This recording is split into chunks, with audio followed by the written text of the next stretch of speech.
तिवारी जी मुंबई से। राधे राधे महाराज। राधे राधे महाराज जी, आपके चरणों में कोटि कोटि प्रणाम।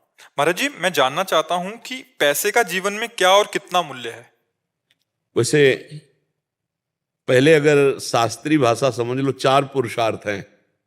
पहला है धर्म, फिर है अर्थ, फिर है काम, फिर है मोक्ष।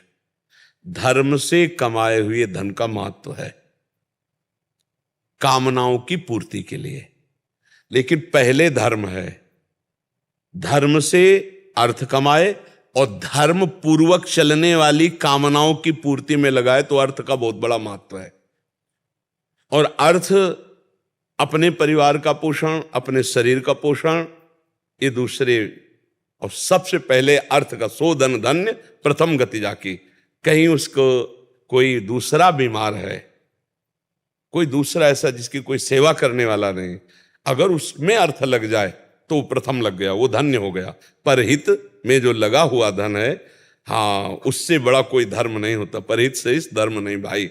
तो जो दूसरों की सेवा में धन लगाया जाता है वो नंबर 1 का, और फिर जो अपने परिवार की सेवा में, वो पद्धति दूसरे नंबर पे आ जाती है। पर वो धर्म पूर्वक कमाया हुआ धन, धर्म पूर्वक। अगर अधर्म शब्द है तो फिर वो धन नाशकारी होगा, क्योंकि अधार्मिक पुरुष की कामनाएं अधार्मिक ही होती हैं और उनमें खर्चा किया हुआ धन दुर्गति को प्रदान करने वाला होता है। पहले धर्म, फिर है अर्थ, फिर है कामना की पूर्ति, काम, और फिर है मोक्ष।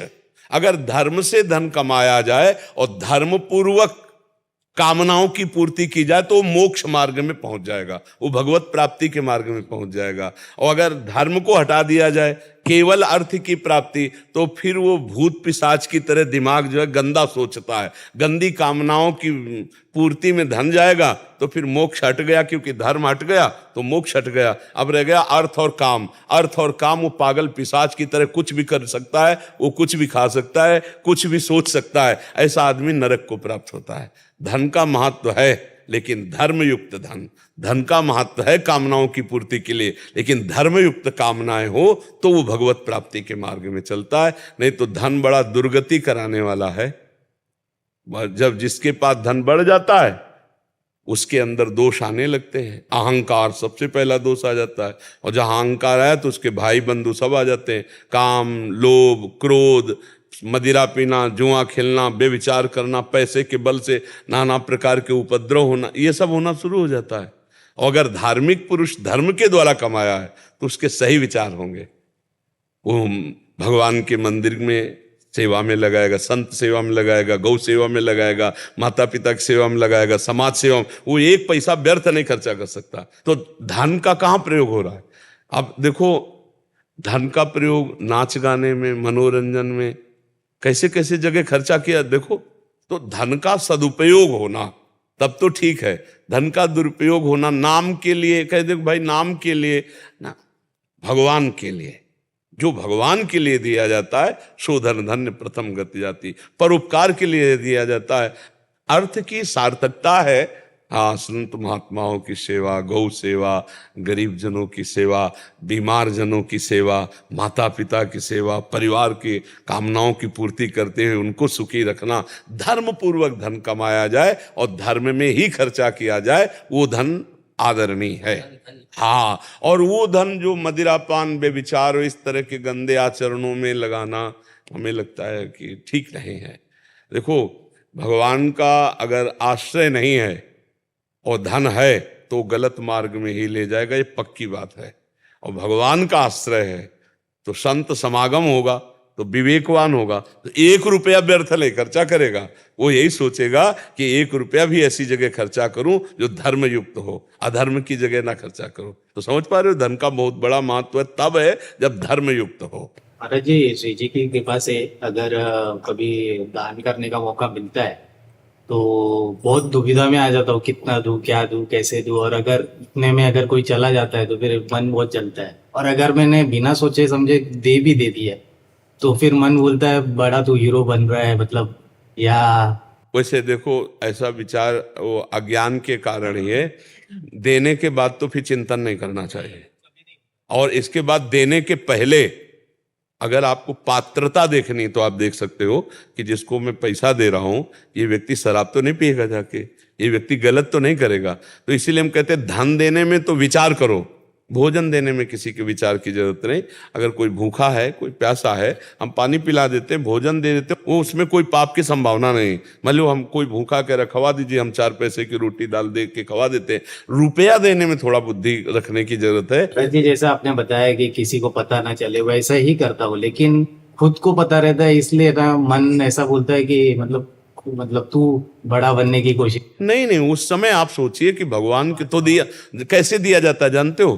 तो दियम वस्तु गोविंदम तुभ्यमेव समर्पये। हे भगवान, आपके द्वारा दिया हुआ वस्तु हम आपको ही समर्पित करते हैं।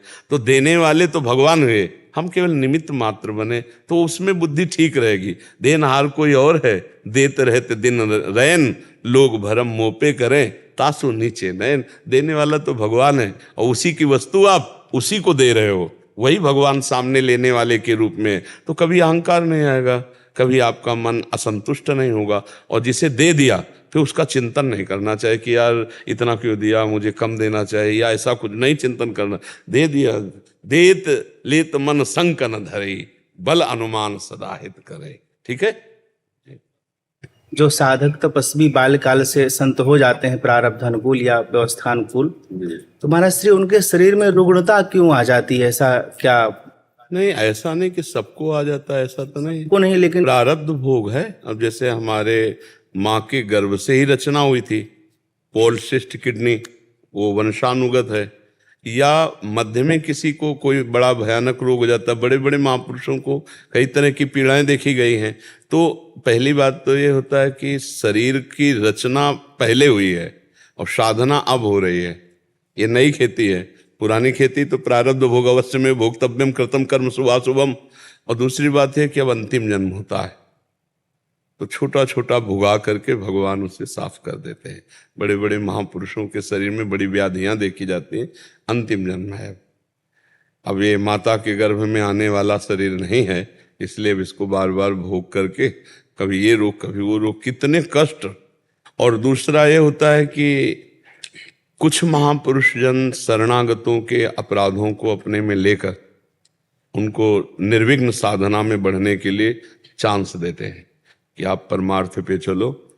देह भाव रहित जो हो चुके हैं उनको देह पीड़ा व्याप्ति नहीं, इसलिए बड़े से बड़े रोगों को अपने शरीर में ले लेते हैं। कुछ अपने प्रारब्धों को भोगते हैं और कुछ भगवान अंतिम जन्म होता है इसलिए पूरा निपटारा करवा देते हैं। 3 बातें हमने पाई कि दूसरों के द्वारा जो साधक जन हैं उनके पूर्व के जो अपराध उनको दंड देने आ रहे हैं उनको अपने में ले लिया सीधे, और जानने भी नहीं दिया, और अपने प्रारब्धों को भोग लिया। और फिर भगवान के विधान को, जन्म जन्मांतर के जितने संचित कर्म है वो सब भस्म हो गए, प्रारब्ध को भोगवा दिया, क्रियमाण निष्फल हो गए और वो भगवान को प्राप्त हो गया। इसलिए ये लीला होती। सबके साथ ऐसा नहीं होता है। कई ऐसे महापुरुष जिनको कोई रोग विशेष नहीं है, बाल्यावस्था से भजन कर रहे हैं, बड़ा प्रकाश है, मतलब शरीर स्वस्थ है, ऐसा है। इसका कोई लेना देना नहीं है शरीर स्वस्थ अस्वस्थ का। अच्छा, जब जाना है तभी जाना है, और हमारा चित्त जहां लगना चाहिए तो आज से थोड़ी है, वो तो अभ्यास योग युक्ते न चेतसा नान्यगामिना हो। तो अब चाहे शरीर सड़ जाए तो क्या फर्क पड़ता है। और ऐसा नहीं कि हमारे चिंतन का प्रभाव इस शरीर पर भी पड़ेगा। अगर हम पॉजिटिव चिंतन कर रहे हैं तो शरीर भी प्रसन्न मुद्रा में रहेगा, स्वस्थ जैसा रहेगा। अगर निगेटिव चिंतन हो तो स्वस्थ शरीर भी वो बीमार जैसा रहेगा, है नहीं। तो वैसे हमें लगता है कि अंतिम जन्म होने के कारण विशेषतया बड़े बड़े महापुरुषों को कष्ट भोगने पड़े, क्योंकि उनका अंतिम जन्म होता है। बहुत से ऐसे जनरल साधारण संसारी आदमी होते हैं, कोई खास उनको परेशानियां नहीं होती, वो बड़े बड़े पाप करते हैं, व्यभिचार करते हैं, नाना प्रकार के दुर्व्यसन करते हैं, मांस मदिरा व्यभिचार, वो कोई खास परेशानी नहीं होती, शरीर छूट जाता है। क्यों? उनका चक्र चलना है, पुनरपि जननम पुनरपि मरणम पुनरपि जननी जठरे शयनम, और उनका आखिरी जन्म होता है। इसलिए बहुत बड़ी बड़ी कष्ट की वृत्तियां देखी गई, शरीर में कीड़ा पड़ जाना बहुत देखा हमने संतों में, और बड़े भजनानंदी। तो अंतिम समय है वो उनका, वो अभी संसार चक्र में नहीं आना। कौन कौन से कर्म हुए वो भोगने पड़े। देखो भीष्म जी को 6 महीना बाणों की सैया पे, तो भगवान से कह रहे मैं कई जन्म देख रहा हूं ऐसा कोई पाप नहीं। तो बोले और 100 के आगे बढ़ो। तब देखो तो एक सांप को ऐसे धनुष के नोक से उठा के कांटे वाले पेड़ में डाल दिया था, तो वही 6 महीने के बाणों की सैया पर सहन का। तो बड़ा बड़ा हिसाब है भगवान का, इसीलिए भोगना पड़ता है। क्योंकि दास के जीवन में भी महाराज जी बहुमूत्र की शिकायत सेंसेशन हमेशा बना रहता है। अब इलाज बहुत कराए लेकिन उसका कोई रिजल्ट नहीं आता है तो तकलीफ होती यही रिजल्ट है। शरणागत हे निकल चलो, शरीर से अपने आप को निकाल लो। अगर शरीर में इसको अपने आप को फंसाए रखे तो घाटे घाटा है, आप समझो। बड़ी कृपा है जो और चिंतन करने का अवसर नहीं दे रहे। रोग होने का, असाध्य रोग होने का मतलब समझते हो, बहुत बढ़िया गार्ड होना जो हर समय हमें अलर्ट रखता है। कभी भी हर समय एक गार्ड हमारे पास है, ए सावधान मरना है तुम्हें, राधा राधा राधा राधा राधा राधा। तो यही तो हमें चाहिए था।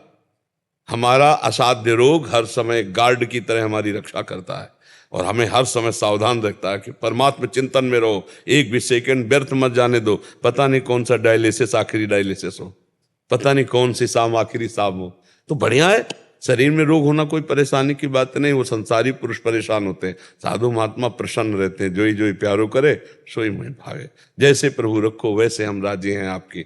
हाँ, रोग रूप से आए, औषधि रूपी पूजा कर दी, नहीं हो रही औषधि, नहीं मिल रही तो हम सह रहे हैं, राधा राधा राधा। तो हमको ऐसे रहना है, प्रभु के सहारे रहना है और परेशान नहीं होना कि हमारे शरीर में कोई जाना है शरीर को। और ये हमारे लिए बहुत अच्छा है, हमारा प्रारब्ध क्षय हो रहा है। और खूब नाम जप करो। नाम जप करते हो? पर नाम जप में लगे रहना, नाम जप न छूटने पावे, बस मस्त रहोगे। हम सही कहते हैं, हमारे अंदर ऐसा उत्साह रहता है हर समय कि हम मतलब आपको कैसे बताएं, हर समय उत्साह रहता है। भजन में चित्त जुड़ा है तो हम कह रहे हैं हर समय एकदम मस्ती रहती है, हर समय मस्ती रहती है। इसलिए भजन परायण और सबसे कहते हैं खूब नाम जप करो, इशलोक और परलोक में समस्त मंगल आपको घेर लेंगे। खूब नाम जप करना चाहिए, भगवान के आशीर्वाद